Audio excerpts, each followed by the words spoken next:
Well, hello everybody, and I just wanted to make a video to kind of get your take on my my bug out scenario and the equipment I have and why I have it, and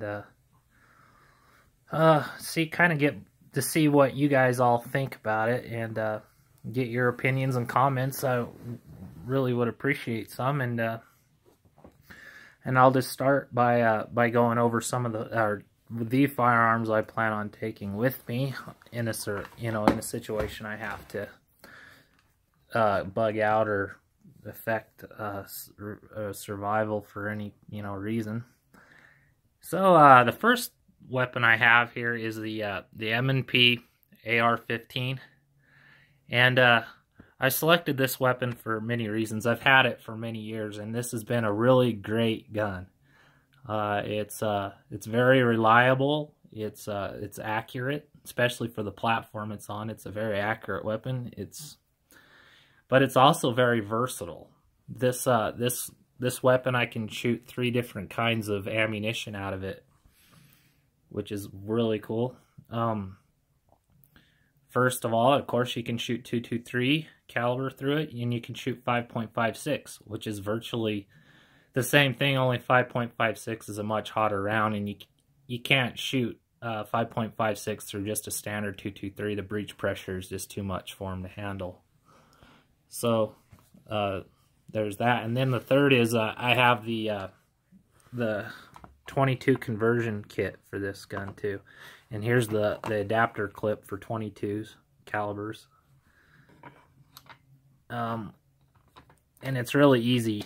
I know a lot of you are familiar with how to break the lower from the upper on this gun, and it just takes a few to throw in this the bolt for the 22 is maybe take less than a minute. I'm pretty good at it, but you pop this pin out, of course, slide up, push the extractor back, pull your bolt out, and then throw your 22 bolt in, and you're good to go. It's now a 22 caliber rifle. So that's a big perk of this gun. And then I have the this is the M&P AR-22 in a sport model. This is the new one, which is, I love it. Fold down sights, front and rear.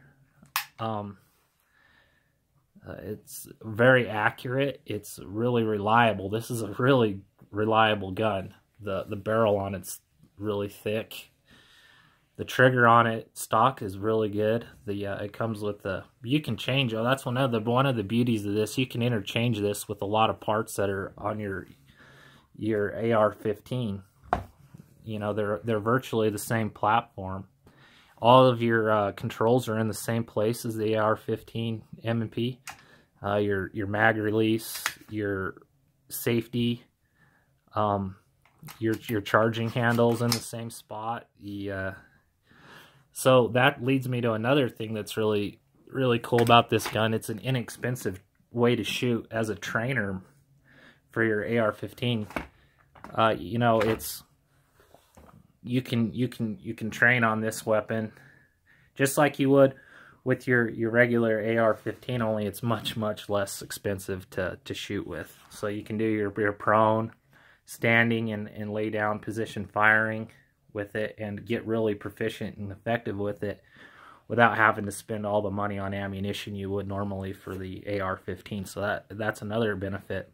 Another one is this gun.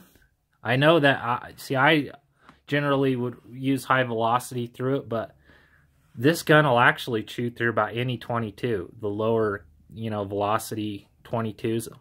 Sometimes these semi-automatic 22s, they're really kind of picky about what kind of ammunition they require, because the breech pressures on some of them isn't enough to blow back the action on some of these semi-automatic 22s. So you have to use the better higher velocity rounds, CCIs, things like that. But it's a great gun, and I actually just recently watched a review of a group of guys that took this gun and they just threw it in the mud, and they filled the clip hole here full of snow, mud, and dirt, and it still worked great. It still worked effectively. It actually shocked the people that were doing it. They couldn't believe that this gun could take the amount of abuse they put it through and still fire well. So I'm pleased with it too. It's a really good gun, and I'm leaning more towards 22 as a primary survival weapon anyway. And the reason being is, first of all, ammunition is very cheap for it. See, I would rely more on my AR-15 for self-defense and things like that, or taking down larger game. Not that you can't do that with a 22. It's all about round placement, of course, and anyone knows that, but it's just a lot easier when you have a little more knockdown power. But the 22 is great for survival as far as you have light. You can pack tons of ammunition on you. It's light and it's inexpensive. So you can stock up on tons of rounds for them, and it's not a big deal. So that's why I have these choices as far as survival weapons. And then I have a sidearm. This is a XD9 Springfield, capacity 16 rounds, 9mm. And I love 9mm anyway. They're a great gun, I think. Anyway, but they're kind of a good middle ground. I like them, they're not really powerful, but they do have a lot of punch to them, and they're great for self-defense. They're controllable, and they don't cause a lot of fatigue when you're putting a lot of rounds through one if you have to. Yeah, so that's why I chose 9mm anyway. Now that you can fit a lot of rounds in most 9mm that you can't with higher calibers, of course. So, and not only that, 9mm is a little more versatile too. You can actually shoot 380 rounds through a 9mm. But of course, you couldn't load 380s in the clip and just expect to be able to shoot it. You'd have to side load 380s in there, but it will shoot them. So that's why I kind of chose these. They're all versatile, and they all are great for that reason. And speaking of which, where I live at now, here's a 500 round brick of 22 rounds, and I'll kind of get on the price tag. Just under $21 for a brick of 500 rounds. So you can't beat that as far as price. And they're getting much more available than they were just a couple of years ago. So 22s are great. So there's my firearms, and this is my bug out bag. I'm not going to go through my bug out bag. I know there's tons of videos on these bug out bags and everything you should have in them and all that. And I have everything that, and then some for a 72 hours scenario. There's extra food, there's water purification. I have fishing kits, first aid kits, fire starting kits, compasses, maps, all kinds of things. I have this is my fixed blade knife. I have a folding M&P knife in here as well. And this is an Ontario. Speaking of this knife, this is a really great knife. I love it. Oh, flashlight. I got a couple of those too. But this is what I really wanted to talk about, is my other bag.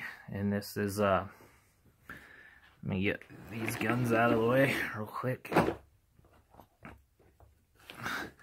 This bag I got at the Army surplus store, and it's a cool bag. I'll just talk about the bag here for a second.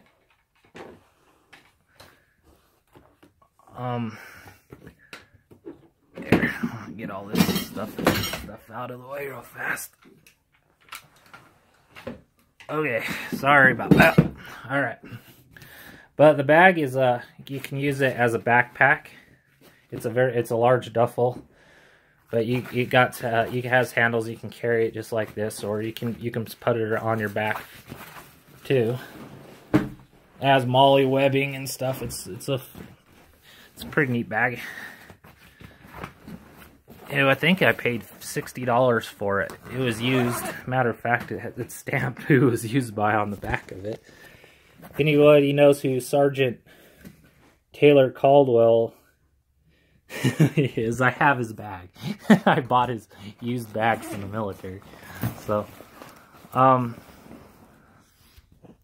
Sorry about that. Okay, I don't have much in the webbing. Knife sharpener right there and some hand warmers, but not a lot in the webbing. But I kind of wanted to go over this bag because I'm kind of referring to it as my tactical bag. So I have a bug out bag, and I have this one in case it's that kind of a situation where I need to, you know, feel like I'm gonna have to more protection and self-defense and concealment. So that's what all these things are for in this bag. So I have a thaughts tactical plate carrier.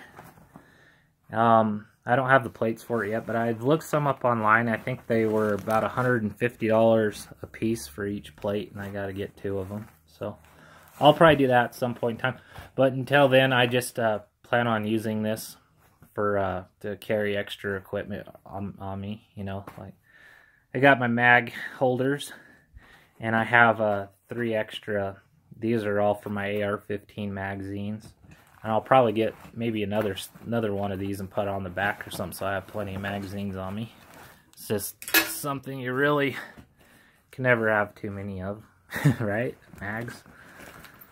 So this is a little thigh pouch, and you can throw whatever you want to. You clip this part on your belt, and you clip this part around your thigh, and you're good. You know, you throw your weapon in here, maybe some knives, extra magazines, whatever you need, and that helps. I really like it because a carrier like this, because it helps distribute weight. You know, you don't have to have everything on your back or in pockets. You can have it readily accessible on your thigh. So that's why I got that. These are my boots I plan on wearing, and I don't ever wear these. I bought these new and I wore them just to make sure that they were going to be comfortable and that they fit well. But I don't ever plan on using these boots unless I absolutely need to. So I just keep them in here. This is a spare shelter. This is a tent, a one-person tent, and it's really light. And not only that, the part of the country I live in, that's my main concern, is being able to keep myself warm effectively, especially if I have to leave during the winter. It's a big deal. I live in Wyoming, and it gets very cold here. You'll die of exposure way before you have to worry about much else if you're out in the wilderness during the winter here. It's not uncommon during the winter to get 10 to 30 degrees below zero. So it's a very serious thing. And especially if you're going out there during the winter and you're not prepared for it. Food and water, but exposure is you got to protect yourself from the elements, or you'll die fairly quickly. And that's just the way it is where I'm at. So I have I have 2 sets of BDUs in here. This is a forest camo coat.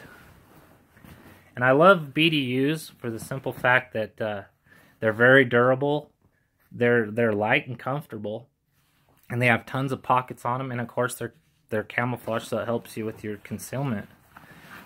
So that's what I choose to wear if I'm in that situation. This is just a cover, boonie hat, and a shemagh inside of it. This is just an extra pouch. It doesn't weigh anything and doesn't take up any space, but it can come in very useful, so I got that. This is my forest camo pants. I also have a forest camo shirt right here. This is the new style U.S. military camouflage, satellite print, and this is the latest style BDU. It has all the Velcro on them, so you can attach things and stuff like that. So I really like it for that reason too. So these are good to have. Here's the pants in that print of camouflage. Okay, and then I got an axe. This is just kind of a cheap axe. I just have, if you're I'm gonna be chopping wood to burn, so I need an axe. So got that. This is a wool blanket, and wool's great, you know, because there's only two materials that I know of, and I think there's only two materials that will actually insulate you when you're wet, and those materials are wool and Gore-Tex. So you have to have some wool. In a survival situation, it's very beneficial to have that. So that's why I made sure and had a wool blanket. Inside this pouch, inside the webbing, let's see if I can get the zipper in here. Okay. I've got, I'm sorry, I don't have a tripod, so I'm sorry that the camera may be moving a little bit. This is a container full of all kinds of survival stuff. There's a first aid kit right there, flashlight, there's a fire still, that green thing, an extra poncho, there's a little multi-tool, a little cheap one, there's a candle, some batteries for the flashlight, just a bunch of just random survival gear inside the container. And then I got a stainless steel container in here too to be able to boil water, distill water effectively. And an assortment pack of zip ties. They always come in handy. And then I have 2 MREs, and I think those are like 2,000 calories a piece, so that's enough for at least a couple of days, maybe a day or two. And then the front pouch, I have couple of things. I really haven't seen a couple of the things I got in anyone else's bug out bag, so I was kind of wanting to see what you guys thought about them. Of course, I have firearms, so I need a way to clean and maintain them. So this is a gun cleaning kit for like all different kinds of calibers. This is solvent lubricating oil for firearms. I just got a spare roll of fishing line in here, 700 yards of fishing line. And, you know, you could use fishing line for a lot of other things besides fishing, so why not have a bunch of that extra? A wrist rocket, and speaking of versatile, I mean, what can't you shoot out of a wrist rocket? So it's light, it doesn't take up a lot of space, so I think it's a great thing to have. And a couple of steel traps I got.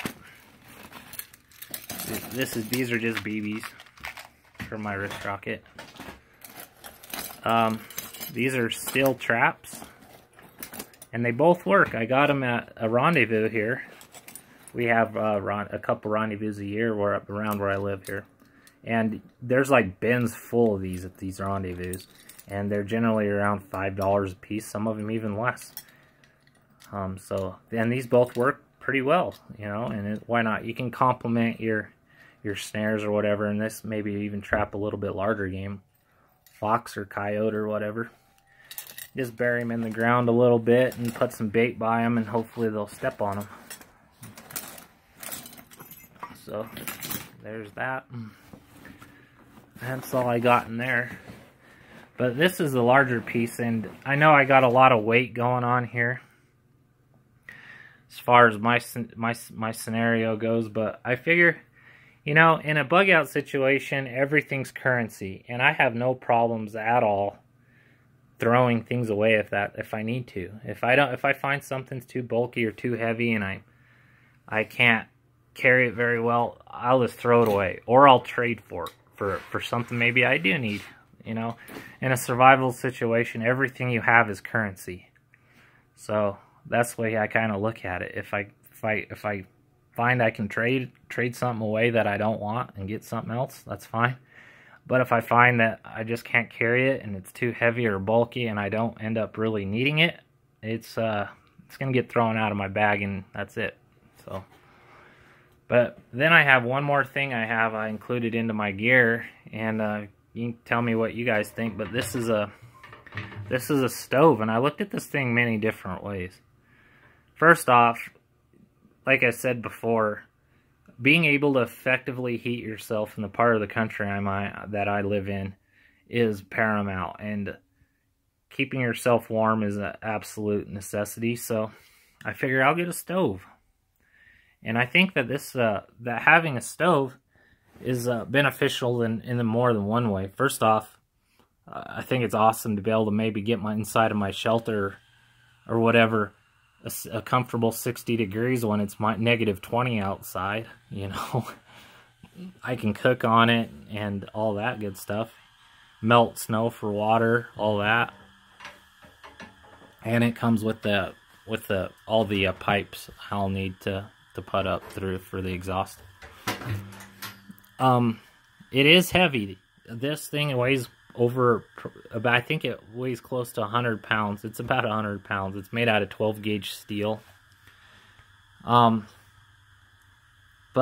I figured even if I don't end up in any kind of survival situation, I think it was the best $225 I ever spent in a lot of ways, because I do hunt and fish, and this thing I'm gonna take with me anyway when I go hunting, because I just got one and I've been wanting one for a while, you know. But I figured I usually just end up sleeping in my truck or in a hotel room or something on my hunting trips.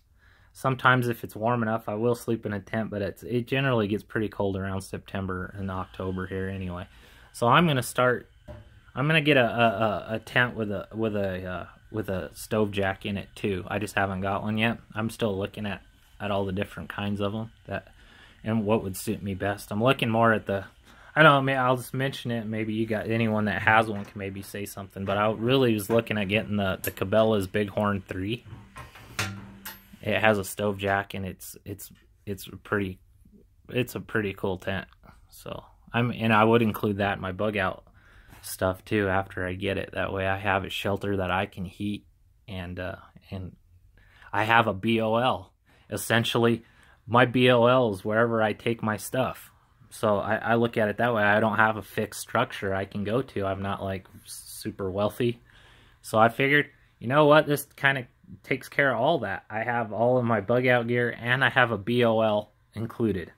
Everywhere I go, you know. So I looked at it that way too. I pack this, maybe, you know, I'll have to stage my equipment. I've thought about this, and I probably have to stage my equipment to get it far enough into the woods where I would feel safe.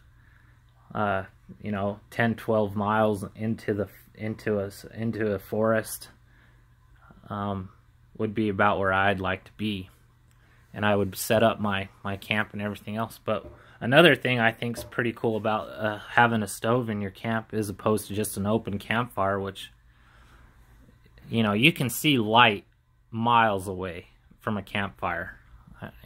So I know you can smell the smoke off of this too, but that light will travel way further than you'd probably be able to smell smoke and pinpoint my exact location readily.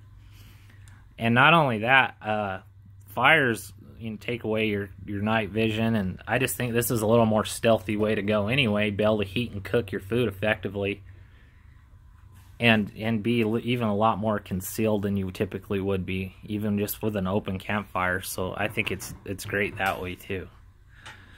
So I'd like to hear your guys' comments and questions, concerns. Maybe you can fill me in.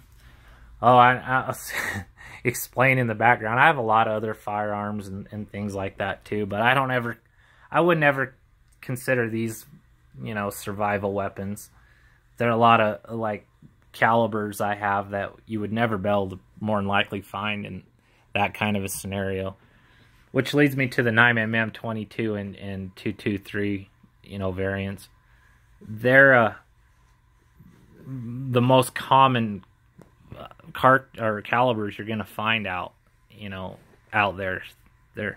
If you're gonna find ammunition, it'd more than likely be of those three calibers, other than 12 gauge, and I do have actually two right here. I don't know if I would take them. I probably am gonna get an assault style fold out stock 12 gauge anyways, but that's the only other gun I would more than likely take with me.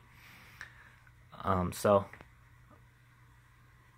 yeah, so let's let me know what you think, and thanks for watching, and appreciate it. Have a good day.